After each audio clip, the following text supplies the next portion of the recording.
I am Mason Turner, 34, VP of Operations at Turner Construction, the family business my grandfather built from nothing.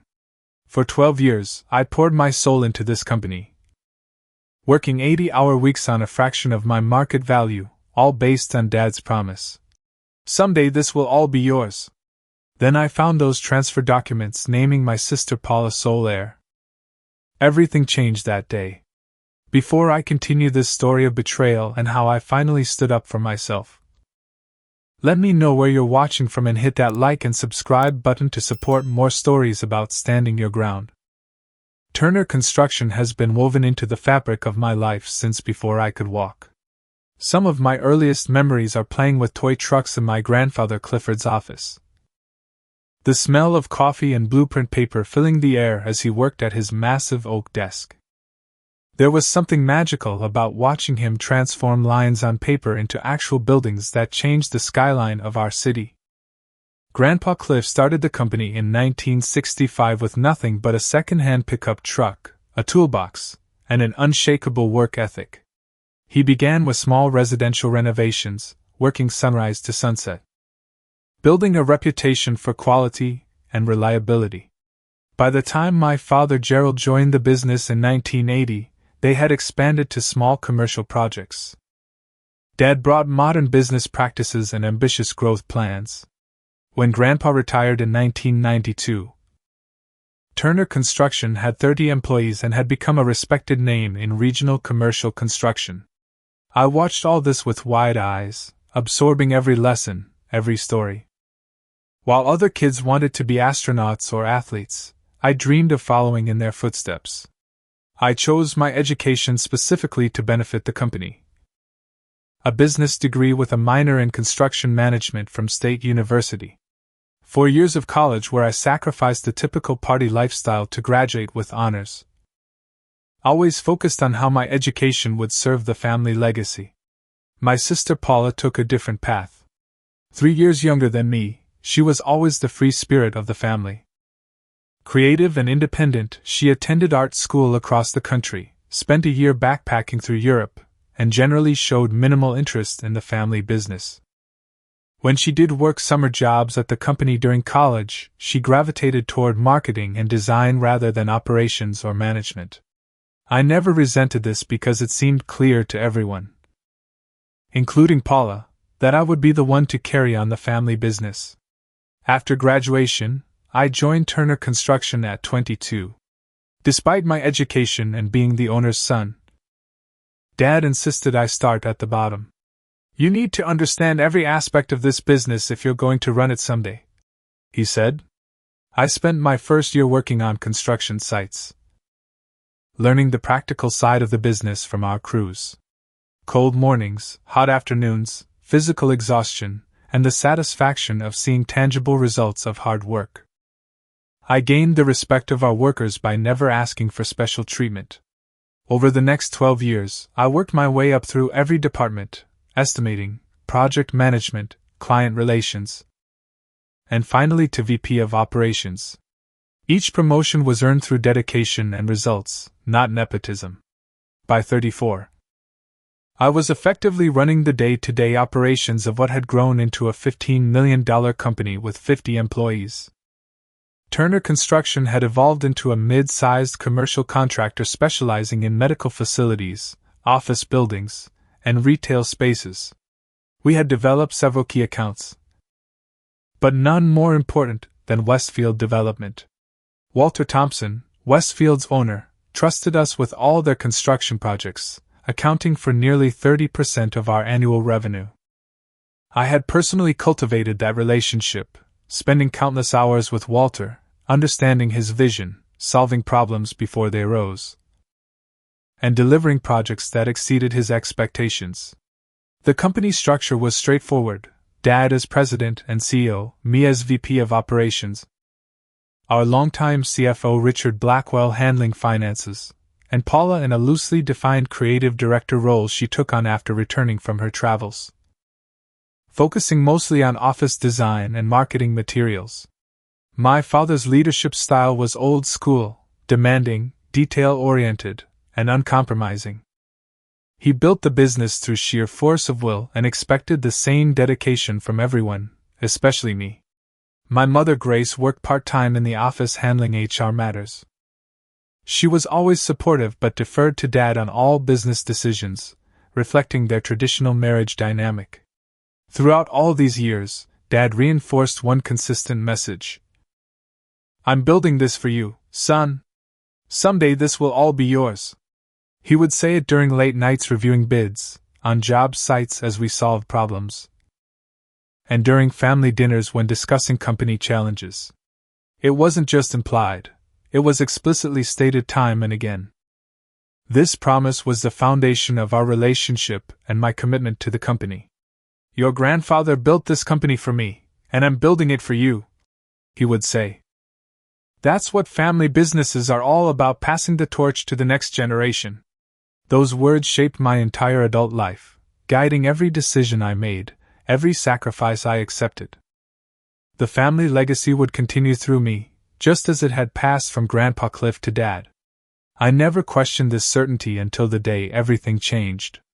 Looking back, I can barely comprehend the level of sacrifice I made for Turner Construction. My typical day started at 4:30 a.m. when my alarm would jolt me awake in my modest one-bedroom apartment. By 5:15 a.m., I would be the first one at the office, reviewing the day's schedule, checking emails that had come in overnight, and preparing for the morning crew meetings. At 6:30 a.m., I would visit our primary job sites, addressing any issues, coordinating with subcontractors, and ensuring everything was running according to schedule. By 9 a.m., I would be back at the office for client meetings, permit processing, and vendor negotiations. Lunch was usually a sandwich eaten at my desk while on conference calls or reviewing project specifications. Afternoons were filled with problem solving. From material delivery delays to unexpected site conditions that threatened deadlines. I personally handled all crisis management because our reputation for reliability was everything. Most evenings, I wouldn't leave until 8 o'clock or 9 p.m., after preparing reports, updating schedules, and planning for the next day. During busy seasons or when facing tight deadlines, midnight departures weren't uncommon. Saturdays were half days at minimum, and I was always on call 24/7 for emergencies. An 80-hour work week was standard, with 90 to 100 hours not unusual during crunch times. For all this dedication, my salary was $75,000 a year, a fraction of what I could earn elsewhere. The industry standard for my position at a company of our size was at least $225,000, plus bonuses. When I occasionally broached the subject of compensation with Dad, he would dismiss it with, "We're reinvesting in the company's future, your future. When you take over, you'll thank me for building such a strong foundation." It made sense when I believed I was working toward ownership. So I accepted the financial sacrifice as an investment in my future. The personal cost was even greater than the financial one. My engagement to Rebecca fell apart after I missed one too many dates, birthday celebrations, and an anniversary weekend because of work emergencies. "I can't compete with the business, Mason," she said when she returned the ring. "I need someone who can be a partner in life, not just in theory." That loss cut deeply, but I told myself it was part of the price of success. My social life dwindled to almost nothing. Friends stopped inviting me to events knowing I would likely cancel at the last minute.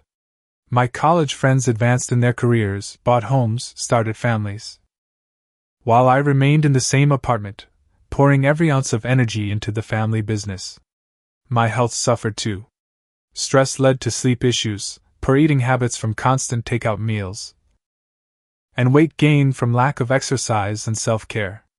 At 34, I had developed high blood pressure and frequent tension headaches, but I wore these problems like badges of honor, signs of my commitment to building our legacy. Despite earning a six-figure salary on paper, I lived in a modest apartment, while managing multi-million-dollar projects. My wardrobe consisted mainly of company polos and khakis. My 6-year-old sedan had over 180,000 miles on it. Every spare dollar went to student loans and minimal living expenses. I didn't take vacations, didn't have hobbies, didn't indulge in luxuries. The company was my entire life. The past 2 years had been particularly demanding. The pandemic created supply chain issues and labor shortages that threatened our projects and client relationships. I personally worked out alternative material sourcing, adjusted schedules, and renegotiated contracts to keep our projects moving when many competitors had to shut down. When our superintendent quit mid-project on the new Westfield Medical Center, I stepped in and personally managed the site for 6 weeks, working 16-hour days until we found a replacement, saving both the project and our most important client relationship. Last winter, when an unexpected design flaw was discovered in the foundation of the Thompson Office Park project, I innovated a solution that not only fixed the problem but improved the overall structural integrity, turning a potential disaster into a showcase of our problem-solving abilities. Walter Thompson was so impressed he referred 2 new clients to us. Despite the toll these years took on me, I felt pride in what we were building. The sacrifices seemed worthwhile because I was securing not just my future but potentially that of my future children and grandchildren. Every time I drove past the building we had constructed, I felt a sense of permanence, of creating something lasting. When clients praised our work, when employees thanked me for securing their livelihoods, when Dad occasionally nodded in approval, it reinforced my belief that it was all worth it. "This company will provide for generations of Turners," Dad would say. "That's what your grandfather wanted, and that's what I want too."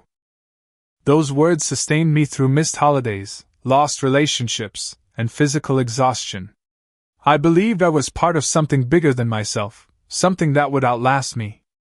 What I couldn't see then was how one-sided this sacrifice had become. I was investing everything while others were making very different calculations. But when you're in the thick of it, when you've defined your entire identity around a single purpose, it's nearly impossible to step back and see the imbalance clearly. It would take a shocking discovery to finally open my eyes. The day I discovered the truth began like any other. I had been at the office since 5:30 a.m., preparing for a meeting with city inspectors about a permit issue on our downtown project. Around noon, I needed to find some historical documents for the property that Dad had been reviewing. He was out at lunch with a potential client, so I went into his office to search for the file. His desk was its usual organized chaos, with stacks of papers in an arrangement that made sense only to him. As I searched for the permit history folder, I moved aside a leather portfolio I hadn't seen before. It fell open, revealing legal documents with our company letterhead. What caught my eye was the bold heading: Transfer of Business Ownership Agreement. My heart rate quickened as I began to read. The document detailed the transfer of 100% ownership of Turner Construction to Paula Turner upon the retirement of Gerald and Grace Turner. There were signatures on the final page: Dad's, Mom's, Paula's, and our company attorneys, all dated 6 months earlier. My name appeared nowhere in the 12-page document. At first, I thought I must be misunderstanding something. Perhaps this was just one part of a larger succession plan that included me in some other capacity. I searched through the remaining papers in the portfolio, finding supporting documents, tax planning strategies, and a revised organizational chart showing Paula as future president and CEO. A separate document outlined a transition timeline over the next 2 years. I stood there in Dad's office, frozen, reading and rereading the papers, looking for some explanation, some role for me in this future version of the company I had helped build. But there was nothing. According to these legally binding documents, Paula would own and run everything, while I apparently would continue as an employee. I carefully returned the documents exactly as I had found them and walked back to my office in a daze. The rest of the day passed in a blur as I went through the motions of meetings and calls, my mind racing to make sense of what I had discovered. Had the promise of, "This will all be yours someday," been a manipulation tactic all along? Or had something changed to make my parents decide I wasn't worthy of the family legacy? That evening, we had a scheduled family dinner at my parents' house, a monthly tradition. I debated whether to bring up what I had found, but I knew I wouldn't be able to sit through small talk pretending everything was normal. As we sat around the dining table, my parents, Paula, and me, I waited until dinner was nearly finished before speaking up. "I found something interesting today," I said, my voice calmer than I felt. "A business transfer agreement naming Paula as the sole future owner of Turner Construction." The silence that followed was deafening. Dad's face flushed red, Mom stared down at her plate, and Paula looked genuinely surprised. "You were snooping in my office?"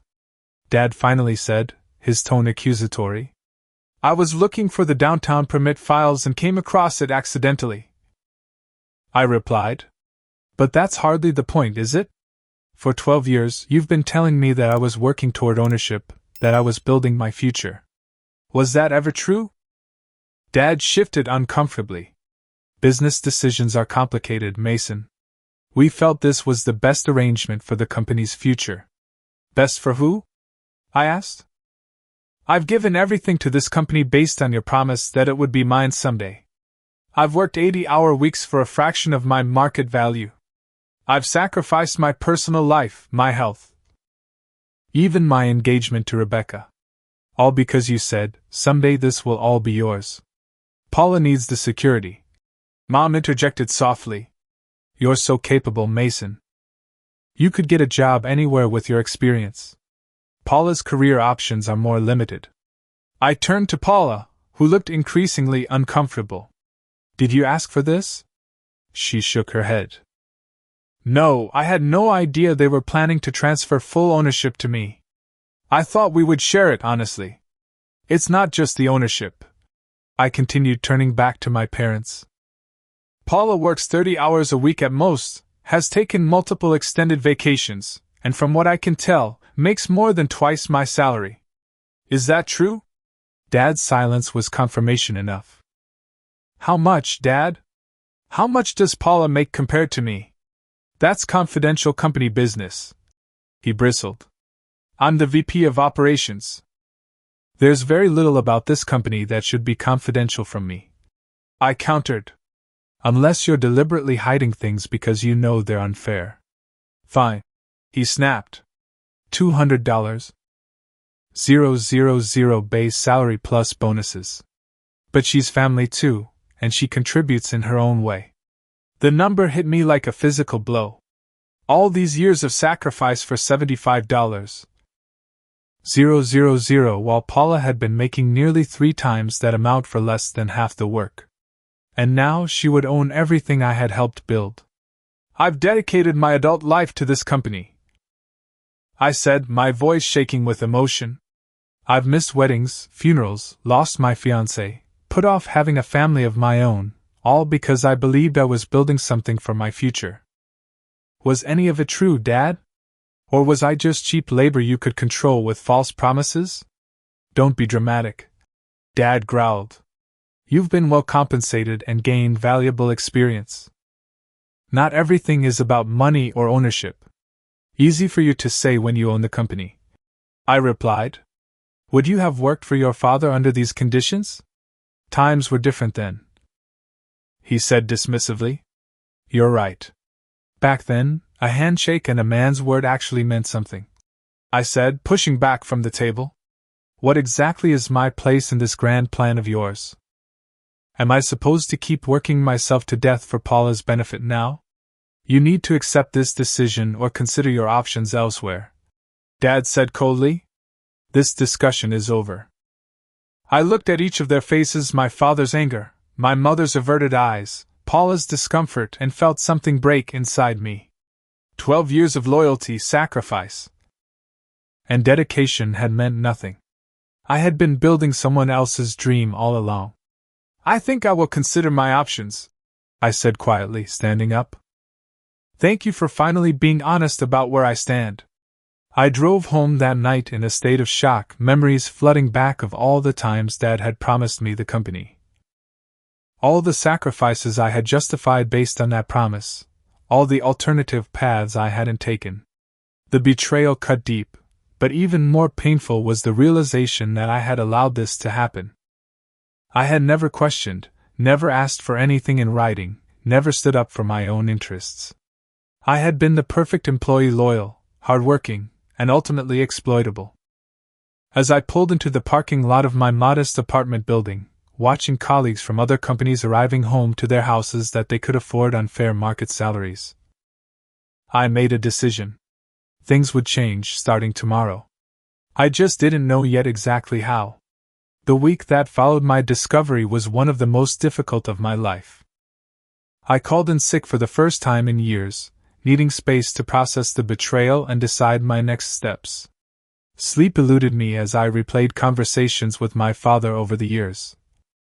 His repeated promises now revealed as manipulation rather than genuine intention. "I'm building this for you, son," he had said countless times. "When you take over someday." Another favorite phrase that had shaped my entire adult life, justifying every sacrifice, every missed opportunity. I had structured my entire existence around a promise that had proven hollow. On the second day of my self-imposed isolation, I called Bradley, my closest friend from college and one of the few relationships I had maintained despite my work schedule. He came over that evening, concerned by the uncharacteristic urgency in my voice. "I don't even know who I am anymore," I confessed after explaining the situation. "I've defined myself as the future owner of Turner Construction for so long. Without that, what's left?" Bradley, who had built his own successful accounting practice, didn't mince words. "They exploited you, plain and simple. You've been working for less than half your market value based on a verbal promise they had no intention of keeping. In any other context, we'd call that fraud." "I feel like such a fool," I said. "I should have asked for something in writing years ago." "Hindsight won't help now," Bradley replied. "The question is what you're going to do about it. Have you considered legal action?" The next day, I consulted with Cameron Wright, a business attorney Bradley recommended. After reviewing my situation, Cameron was sympathetic but realistic. "Verbal promises about future business ownership are difficult to enforce, especially within family businesses," he explained. "Without written documentation or witnesses to specific promises, it would be your word against theirs. And since you continued working there for years at the same compensation level, courts would likely view that as your acceptance of the terms." "So they can just get away with this?" I asked. "Legally, probably yes," Cameron admitted. "But that doesn't mean you don't have leverage. From what you've described, the company depends heavily on your expertise and client relationships. That gives you negotiating power if you choose to use it." As I drove home from the attorney's office, a deepening depression settled over me. For days, I barely ate, rarely left my apartment, and ignored calls from both work and family. I questioned everything about my life choices and wondered how I could have been so naive. What made the situation more painful was knowing I had other options all along. Headhunters had been calling me for years with offers far exceeding my Turner Construction salary. Just last year, Douglas Reynolds from Milestone Construction had offered me a position at $230,000 plus bonuses, which I declined out of loyalty to the family business. I had chosen family obligation over self-interest time and again, only to discover that loyalty hadn't been reciprocated. By the 5th day of my absence, both my parents and Paula had left multiple messages, their tone evolving from annoyed to concerned as operations issues mounted without my presence. Walter Thompson from Westfield Development had also called twice, wanting to discuss the upcoming medical center project that only I fully understood. I spent that weekend evaluating my options. I could 1. Quit immediately and find another position, leveraging my experience and client relationships. 2. Continue as before, accepting my role as an employee rather than future owner. 3. Negotiate for better compensation and possibly partial ownership. 4. Create boundaries and work differently while exploring long-term options. After much reflection, I decided on a combined approach. I wouldn't quit immediately, that felt too impulsive and would harm employees who depended on me. But I would no longer sacrifice my well-being for a company that didn't value my contribution appropriately. I would work reasonable hours, demand fair compensation, and begin rebuilding my personal life while exploring other opportunities. On Sunday night, I created a new personal schedule: 8 a.m. to 5 p.m. workdays, no weekends. No after-hours calls except for genuine emergencies. I set up email auto-replies for after hours, informing contacts when I would respond to their messages. I created a detailed overtime tracking spreadsheet to document any hours beyond 40 per week, which I would submit for appropriate compensation. I also made personal commitments: joining a gym, scheduling regular dinners with friends I had neglected, improving my diet, and getting at least 7 hours of sleep each night. I even called Rebecca, not to rekindle our relationship necessarily, but to apologize for how my work obsession had affected her. Monday morning, I walked into Turner Construction at 8:55 a.m. instead of my usual 5:15 a.m. The receptionist did a double take as I passed her desk with a calm, "Good morning." By the time I reached my office, I could feel the curious stares of employees wondering if I was ill or if something was wrong. I simply smiled and began my workday, a strange sense of liberation replacing the anger and resentment that had consumed me for days. Dad appeared in my doorway at 9:30 a.m., his face a mix of relief and irritation. "Where have you been?" "We've been trying to reach you for days. I needed some time to process everything," I replied calmly. "But I'm back now, with some changes to my working arrangements." "Changes? What changes?" he demanded. "I'll be working standard business hours from now on," I explained. 40 hours a week, like a normal employee. "Since that's my role here, not future owner but employee, I should work employee hours, don't you think?" His face darkened. "This company needs more than that from its leadership." "I agree," I replied. "But leadership should be compensated appropriately, both financially and with equity stakes. Since that's not happening, I'm adjusting my contribution accordingly." He started to argue, but I held up a hand. "Dad, I've made my decision. I'm still here, still doing my job, but on reasonable terms.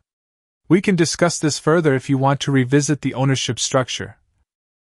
But otherwise, this is how it's going to be." He left without another word, but I knew this was just the beginning of the battle. As I settled into my new boundaries, I felt a mix of anxiety and relief. For the first time in my adult life, I was prioritizing my own well-being over the company's demands. It was terrifying and liberating all at once. The ripple effects of my new boundaries were immediate and significant. On that first Monday, 3 separate project managers came to my office with urgent questions before 10 a.m. Issues they previously would have called me about at 5:30 a.m. I handled each one calmly and efficiently, but also used the opportunity to remind them of my new hours and encourage them to develop their own problem-solving skills. If something truly cannot wait until business hours, you have my cell number for emergencies, I told Marcus, our senior project manager. But I trust your judgment. You know this business almost as well as I do.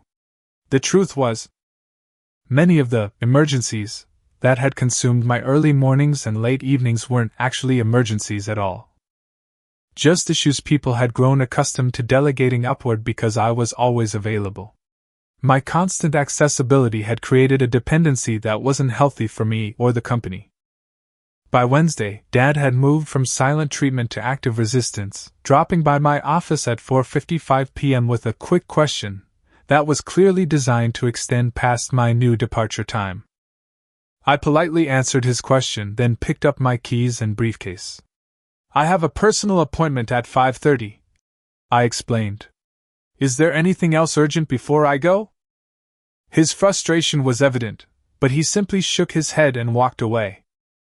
The first real test came that weekend when Dad called Saturday morning about a material delivery issue at the Westfield Medical Center project.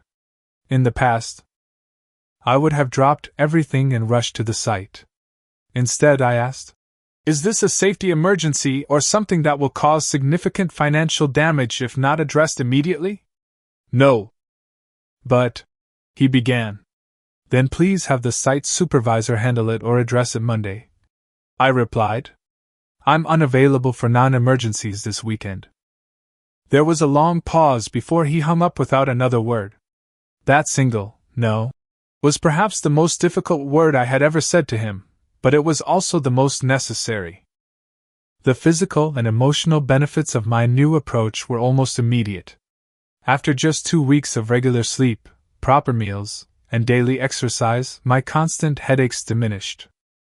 I had more energy during work hours and was often more productive in my focus 40 hours than I had been in my previous 80-hour weeks. I reconnected with Bradley and other friends, accepting invitations I would have declined in the past. I began seeing a therapist to work through the anger and sense of betrayal that still surfaced regularly. I even called Rebecca. And while we weren't jumping back into a relationship, we agreed to meet for coffee and had a healing conversation about our past. At the 3-week mark, I submitted my first official request for overtime payment for hours worked beyond my 40-hour week. There had been a genuine emergency with a permit issue that required my specific expertise. Dad's reaction was predictably explosive. "This is ridiculous," he said, throwing the overtime form on my desk.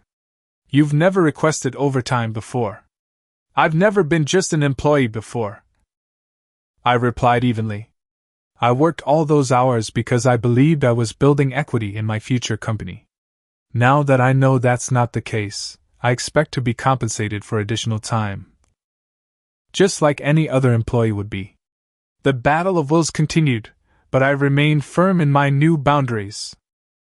Some days were harder than others. The pull of old habits and the weight of guilt were powerful forces to overcome. But each time I left at 5 p.m. for a gym session, or enjoyed a Saturday hiking trip with friends, I felt more certain that I was on the right path. What surprised me most was how quickly other employees adapted to and even appreciated the new dynamic. Project managers became more self-sufficient, developing their own problem-solving skills when they couldn't immediately escalate to me. Some even began implementing their own versions of work-life balance, creating a subtle but significant shift in company culture. Paula's reaction was more complex. Initially, she seemed almost apologetic, assuring me she hadn't known about the ownership arrangements until I discovered them. But as weeks passed and operations issues mounted without my round-the-clock availability, her frustration grew. "Can't you just help out more during this busy period?" she asked after a particularly challenging week. "The company needs you." "I am helping," I replied. "I'm working my full 40 hours, plus some overtime that I've properly documented. What the company needs is proper staffing and realistic expectations, not one person working themselves to death." Walter Thompson from Westfield Development noticed the changes too. During a project review meeting, he pulled me aside. "Everything okay, Mason? You seem different lately." "Just establishing better work-life balance," I explained. "Don't worry, the quality of our work and service won't be affected." He studied me for a moment before nodding. "Good for you. Never understood how you maintain that pace anyway. Just make sure someone's available for our calls when we need you." "Always," I assured him. Though we both knew, available now had different parameters. The most unexpected benefit of my new approach was how it clarified my thinking about the future. With space to breathe and reflect, I realized I had options I'd never seriously considered before. Perhaps my future didn't have to be tied to Turner Construction at all. There were other construction companies.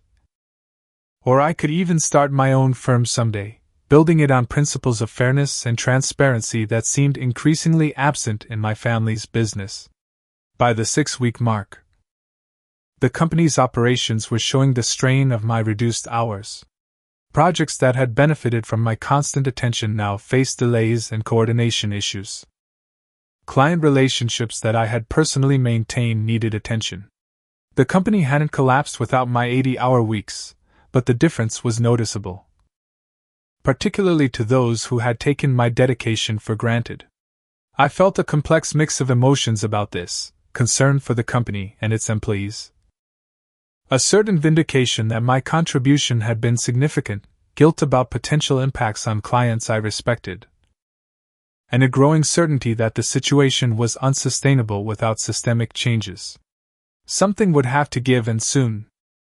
The inevitable crisis arrived 7 weeks after I implemented my new boundaries. The catalyst was the Westfield Development Medical Center project, our largest current contract and the cornerstone of our relationship with our most important client. The project was already on a tight timeline when a zoning appeal from a neighboring property created a potential 2-month delay. In the past, I would have worked around the clock, leveraging personal relationships with the zoning board, finding alternative approaches, and personally reassuring Walter Thompson that we would keep things on track. Instead, I flagged the issue in my regular project report, recommended several potential approaches, and went home at my usual time. The next morning, I received a panicked call from our project manager saying Walter Thompson was threatening to pull all Westfield projects current and future from Turner Construction if we couldn't resolve the delay. Within minutes, my phone rang again, this time my father, his voice tight with barely controlled panic. "Walter Thompson is talking about canceling all our contracts," he said without preamble. "This could bankrupt us. You need to fix this now." I was at a restaurant having dinner with friends when the call came in. In the past, I would have immediately excused myself and spent the night working on the problem.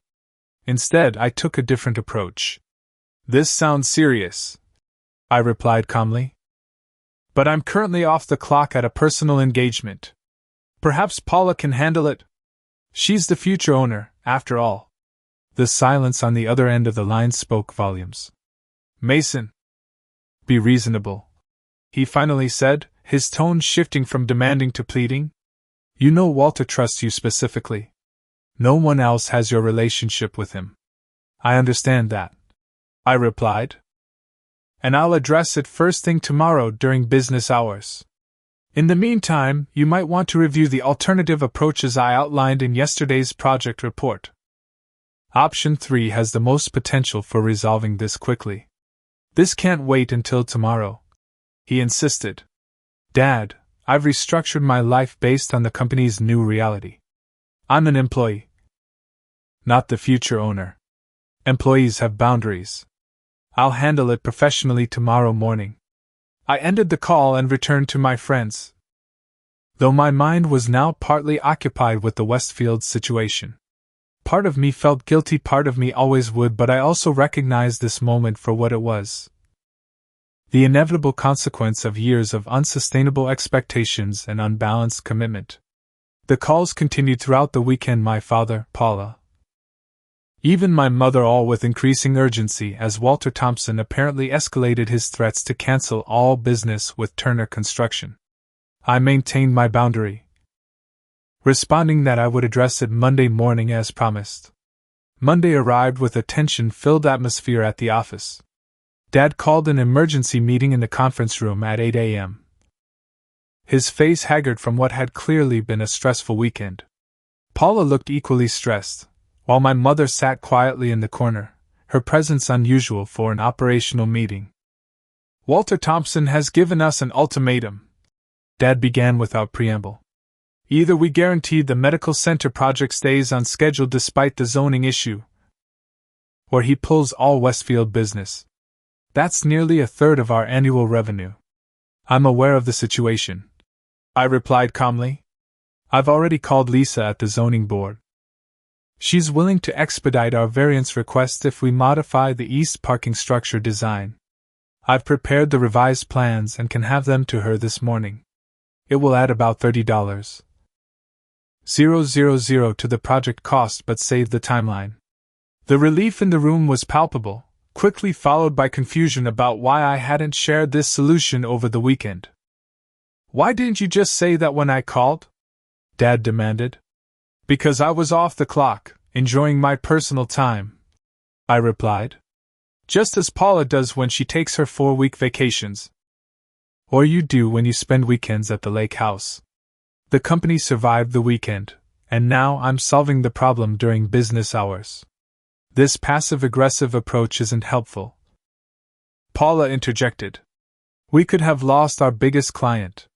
What's not helpful is exploiting one family member while privileging another. I countered. What's not helpful is promising ownership for 12 years of sacrifice, then secretly transferring everything to someone else. What's not helpful is paying me a third of market rate while Paula makes $200,000 for part-time work. The room fell silent. I had never spoken so directly about the situation since discovering the transfer documents. I think it's time we had an honest conversation about the future. I continued. I've demonstrated over the past 7 weeks that I'm willing to continue contributing to this company, but only on fair terms. I'm also demonstrating right now that I remain committed to our clients and can solve critical problems. But this situation is unsustainable for everyone. Dad looked like he wanted to argue, but instead sighed heavily. What do you want, Mason? Fair compensation and a stake in the company I've helped build, I replied without hesitation. Market salary retroactive to the beginning of the year, plus a 25% ownership stake. That's considerably less than what I was promised all these years.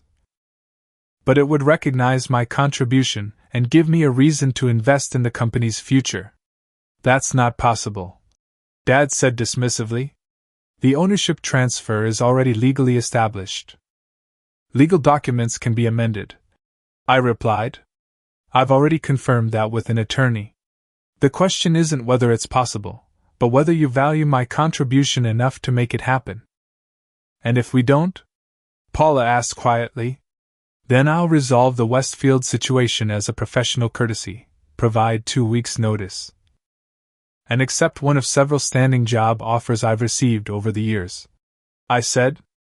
Douglas Reynolds at Milestone Construction has been trying to hire me for years. He called again just last week. The mention of our biggest competitor got everyone's attention. You wouldn't go to a competitor, Dad said, but his voice lacked conviction. I've given this company 12 years of extraordinary loyalty, I replied. That loyalty was based on promises that turned out to be false. My professional skills are valuable. And if they're not valued here, they will be elsewhere. A tense silence filled the room until my mother, who had been quiet throughout the exchange, finally spoke. Gerald. This isn't right and you know it, she said, her voice gentle but firm. Mason has earned a place in this company beyond just being an employee. We should have discussed the ownership transition with him from the beginning. Dad looked surprised at her intervention. In their traditional marriage, she rarely contradicted him, especially on business matters. The company can't function without Mason, she continued. These past weeks have made that clear. And it's not just about function, it's about fairness. The discussion continued for nearly 2 hours, evolving from confrontational to genuinely productive. Paula acknowledged that while she wanted involvement in the family business, she didn't need full ownership and was actually uncomfortable with the current arrangement. Dad reluctantly admitted that he had taken my dedication for granted and handled the succession planning poorly. By the end of the meeting, we had outlined a new agreement. I would receive a market rate salary adjustment to $220,000, retroactive to January, plus a 30% ownership stake in the company. Paula would retain 30%, with our parents holding the remaining 40% until their full retirement. Additionally, we would clearly define roles that played to our respective strengths. I would become CEO handling operations and client relationships, while Paula would focus on marketing, design, and community relations as creative director. After the meeting, I immediately called Walter Thompson, explained the zoning workaround, and personally guaranteed the project timeline. His relief was evident, and he confirmed that Westfield would maintain its relationship with Turner Construction. The immediate crisis was averted. That afternoon, I met with Cameron Wright to begin drafting the legal framework for the new ownership structure. Get everything in writing this time, he advised with a knowing smile. Though it sounds like your negotiating strategy worked quite effectively. As I drove home that evening still at 5 p.m. Maintaining my new boundaries, I reflected on how quickly the dynamics had shifted once I stopped accepting unfair treatment. The company hadn't collapsed without my round-the-clock availability. Instead, it had been forced to recognize the true value of my contribution and adjust accordingly. The confrontation had been uncomfortable but necessary, clearing the air and creating the possibility of a healthier relationship with both the business and my family. There was still work to be done. Rebuilding trust would take time, but for the first time in months, I felt hopeful about the future. 6 months have passed since that pivotal confrontation in the conference room, and Turner Construction looks remarkably different today. The new ownership agreement was finalized within weeks, with proper legal documentation that protects everyone's interests. My retroactive salary adjustment allowed me to finally move out of my apartment and purchase a modest house in a neighborhood I'd always admired. But the most significant changes have been in how we operate both as a business and as a family. As CEO, my first initiative was to implement sustainable work practices throughout the company. We hired 2 additional project managers to distribute the workload that I had previously carried alone. We developed clear emergency protocols that respected personal time while ensuring client needs were met. Perhaps most importantly, we created transparent compensation structures and career paths for all employees, ending the secretive approach to money that had created such inequity. Paula has thrived in her more clearly defined role as creative director. Freed from expectations to handle operations that never matched her interests or skills, she has revamped our marketing, created a stunning portfolio of our projects, and established community partnerships that have generated positive publicity and new business opportunities. Her natural creativity and people skills have become genuine assets rather than points of comparison and resentment. The company culture has transformed dramatically. Employees who once observed my punishing schedule and feared the same would be expected of them now see a leadership team that values work-life balance. Productivity has actually increased as people work more efficiently during reasonable hours rather than dragging through exhausted 80-hour weeks. Turnover has decreased, and we've attracted talented new hires who appreciate our reputation for treating people fairly. Most surprisingly, the business has grown despite everyone working fewer hours. Without the constant firefighting that characterized our previous approach, we've had time for strategic planning, staff development, and innovation. Our revenue is up 15% compared to last year. And we've expanded into sustainable building projects, a growing market segment that I had been too overwhelmed to properly explore before. My relationship with my father remains complicated but is slowly healing.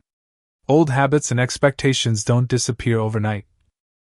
And we still have moments of tension when he tries to revert to past dynamics. But there's a new respect underlying our interactions. He's acknowledged, in his own way, that my standing up for myself was necessary and ultimately beneficial for everyone. Your grandfather would be proud of how you've grown the business, he said recently as we toured a completed project. Coming from him, this was high praise indeed. My mother has apologized multiple times for not speaking up sooner about the ownership transfer. I knew it wasn't right, she admitted during a private lunch. But I've always deferred to your father on business decisions. That was my mistake, and I'm sorry you paid the price for it. Her willingness to acknowledge this has helped us rebuild our relationship on more honest footing. On a personal level, the transformation has been even more profound. Regular sleep, exercise, and proper meals have resolved the health issues that had become my constant companions. My blood pressure is normal for the first time in years, and I've lost the stress weight that had accumulated during my workaholic phase. My social life has rebounded with weekly dinners with friends, a recreational basketball league, and even occasional dates. Rebecca and I have reconnected, starting slowly with coffee and movies, giving ourselves time to see if what we once had can be rebuilt on healthier ground. Whether or not we find our way back to each other romantically, I value having her friendship in my life again. Perhaps the most important change has been in how I view myself and my worth. For too long, I defined my value through sacrifice and suffering, believing that my willingness to endure hardship somehow made me more deserving. I now understand that healthy boundaries aren't selfish, they're necessary for sustainable success and meaningful relationships. I've learned that standing up for your value doesn't mean abandoning your responsibilities. I didn't walk away from the company or the clients who depended on me. Instead, I insisted on fair treatment while continuing to contribute my skills and experience. This balanced approach ultimately served everyone better than my previous martyrdom.